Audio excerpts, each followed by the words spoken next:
Scanning for audio.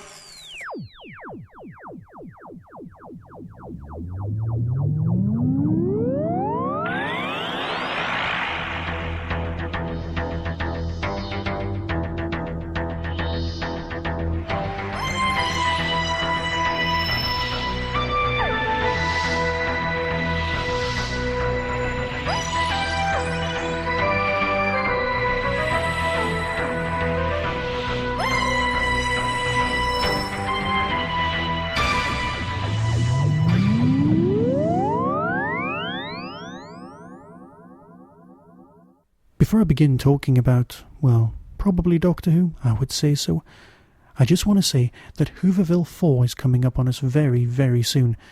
September the 1st. There'll be a lot of podcasters there, Peter Purvis, Louise Jameson, and lots of people who've been in Doctor Who. The atmosphere is wonderful. It's small, but perfectly formed as a convention. Type in Hooverville 4 into a search engine and see who's coming. And why don't you come too? And we'll see you there. Anyway, enough about that. Let's talk about this. It's Saturday tea time in 1977. All over again. Welcome to a Tin Dog podcast. This time I'm going to be finishing off my reviews of, well, the Tom Baker first series with Big Finish. Story 1.5 and 1.6. Now they fit together in a very nice two-parter. The first one, Trail of the White Worm, has an Avengers-y kind of feel, or rather a new Avengers, or if you're in Canada, the Avengers in Canada. I think that's what it was called. I kind of got confused, but that's the general feel, an ITC kind of a feel to it, which is good, because the creatures that turn up, and this is hardly a spoiler, at the end of episode 1 are the Kraals. Now, Terry Nation was writing for ITC left, right and centre as he wrote the Kraal story. I don't want to tell you what it is. Spoilers. Yes, let's do it backwards. Let's assume you're going to listen to the audio before you see the android invasion. Damn, I told you. The second part, or once the Kraals actually turn up, is set primarily on Oseidon, where the Kraals are from, and that's 1.6. So, in a sense, these fit together in the same way that, say, Utopia and the other one fit together in the new series, if you see what I mean. They're two very distinctly separate stories, but they do lock together well. Overriding villain, hardly a spoiler for both stories, is the Master, played by Geoffrey Beevers, and he is remarkably good. So the first story is Trail of the White Worm. Coming soon from Big Finish Productions, The Fourth Doctor Adventures. The clouds can be read as if they were the tracks of a heavenly animal. There will be no rain here. England in the summertime, of course it's going to rain. The Trail of the White Worm. Come, foul creature, come.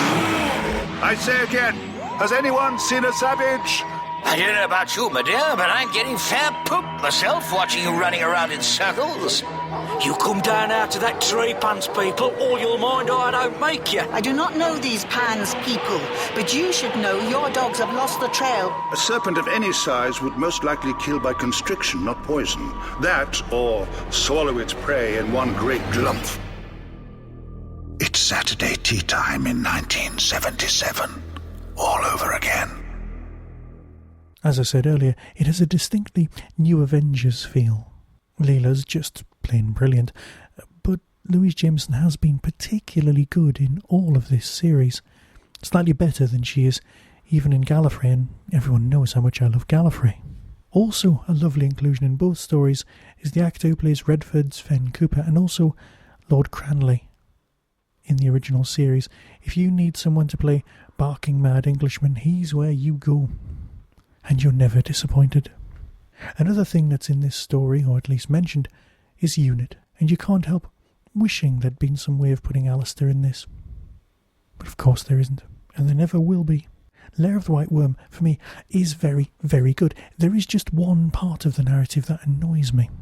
You see, as a Geordie, I'm familiar with the Lambton Worm story, and the Lambton Worm definitely does wrap his tail round Penshaw Hill in Northumberland, said several times. It's a dragon tail, it's worm, it's a long fiery beast. And of course, the Lambton Worm is the myth that's pillaged here, and the whole thing's moved several hundred miles south. something the BBC itself probably would have done. Of course, as far as England's concerned, anything above Birmingham is the north, which only annoys anyone from Birmingham or further south. Or maybe everyone just wants to live in the north. Everyone just wants to come across as slightly hardier. Yes, I'm rambling, I know. That is the only thing that annoyed me about this story. Also, on audio it worked particularly well, but in reality, if you were to watch this on TV, if it had been made as part of a series, the effects would have been pretty bad. It would have looked awful. The suspension of disbelief that audio allows you to have is embraced wholeheartedly here. It has a Stones of Blood kind of a feel, and it's well worth listening to, but it does act as a setup for the second Kraal story. The Kraals are very good at making androids. Replicants. Copies. Here's the trailer for that. Coming soon from Big Finish Productions, The Fourth Doctor Adventures. Doctor, the Master has stopped the rain. Yes, handy little gadget that. The Oseidon Adventure. Marshal, there's no value in exchanging dialogue with this feeble-minded reactionary. You look like a pig has mated with a rhino. A dozen centuries of radioactive mutation won't evolve a species that's easy on the eye. A gift for you, Marshal, a token of my goodwill. Leela, get out of here. Get to the village.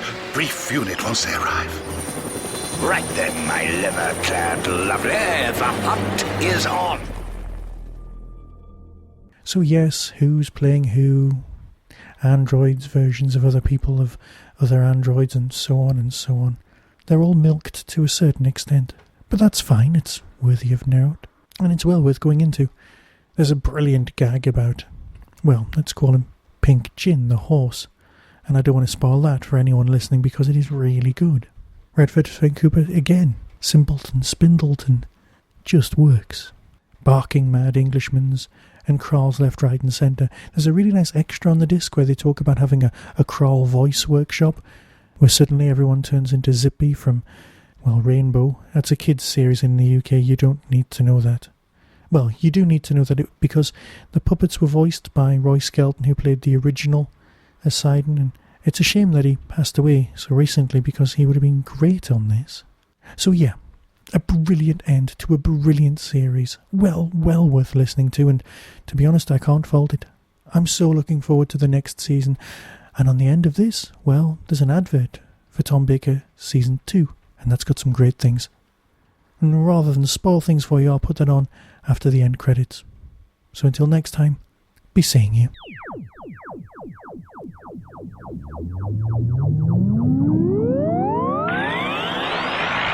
You have been listening to the Tin Dog Podcast. Doctor Who and its associated shows are copyright of the BBC. No infringement is intended. To contact the show, email tin-dog@hotmail.co.uk. To order or simply find out more about the book Whostrology, the Time Traveller's Almanac, visit whostrology.com. The Tin Dog Podcast is a founder member of the Doctor Who Podcast Alliance. Coming soon from Big Finish Productions. They say he's bulletproof. Some people are suggesting it's Spring-Heeled Jack. That he can run faster than a train. Vengeful vigilante. And one cloud from his fist blasts you across the street. Oh, as I live and breathe, Professor George Lightfoot and Henry Gordon Jago. Let the experiment begin. K9, did you just hear that? Affirmative, Mistress. Get that shut down or you'll blow us all to Kingdom Come. I must be hallucinating. I can see a little hut with police box written on it. Well, if it is an hallucination, it's a damn odd one. Energy within TARDIS now surging to 3 times normal levels, Master. Ah, yes, well, in that case, it is serious. Well, more like catastrophic, I'd say. What are they? Must be millions of them and coming straight at us. There's been an unusual spate of bodies brought to the lab. A large collection of unidentifiable corpses. At this depth, it should have been crushed. Crushed? I landed a TARDIS in the heart of a star once, barely dented the paintwork. If I didn't know better, I'd say they've been, yes, cooked. This is Romana. Hello. And this is my other friend, K9. K9? Oh, because he's a dog. Yes, he is. Affirmative. Doctor Who, The Fourth Doctor Adventures, Season 2. Barkeep, cancel that steak and ale pie.